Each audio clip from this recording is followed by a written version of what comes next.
కాంగ్రెస్. ఇక్కడ 10,000 కోట్లు వదులుకుంటారు, 1,00,000 కోట్లు తీసుకుంటారు పన్ను. 1,00,000 కోట్ల పన్ను కలెక్ట్ చేసుకునేటప్పుడు పబ్లిక్ని డైవర్ట్ చేయడానికి 10,000 కోట్లు వదులుకుంటారు అన్నమాట. అది ఆ రోజుల్లో బడ్జెట్ వ్యవహారాలు.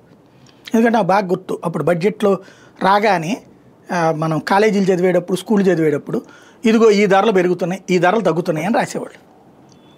అప్పుడు అది సుదీర్ఘకాలం పాటు అది నడిచింది కాంగ్రెస్ పార్టీది. దానివల్ల ఏంటంటే పబ్లిక్లో ఒక అన్రెస్ట్ పెరిగిపోతూ వచ్చింది. ఏంటది, ముఖ్యమైన వస్తువులు ఎన్ని ధరలు పెరుగుతున్నాయి కానీ తగ్గట్లేదు.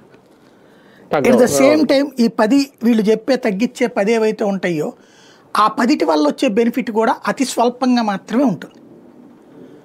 మధ్యతరగతి, దిగువ మధ్య తరగతి చేతిలో డబ్బులు ఆడితేనే ఆ దేశం సస్టైన్ అవుతుంది. Simple logic. మనకి ఇక్కడ కరోనా టైంలో దేశం కాదు ప్రపంచం మొత్తం -20, -30 ఉంది గ్రోత్ రేట్ జీడిపి. ఆంధ్రప్రదేశ్ -4, -2 ఆ రేంజ్లో ఉంది. వ్యవసాయంలో అయితే +7 ఉంది ఆ టైంలో గ్రోత్ రేట్. ఎందుకయ్యా అంటే ఇక్కడ సంక్షేమ పథకాలు ఆ రోజున కూడా మెయింటైన్ చేశాడు జగన్. క్యాష్ చేతికి వెళ్ళింది.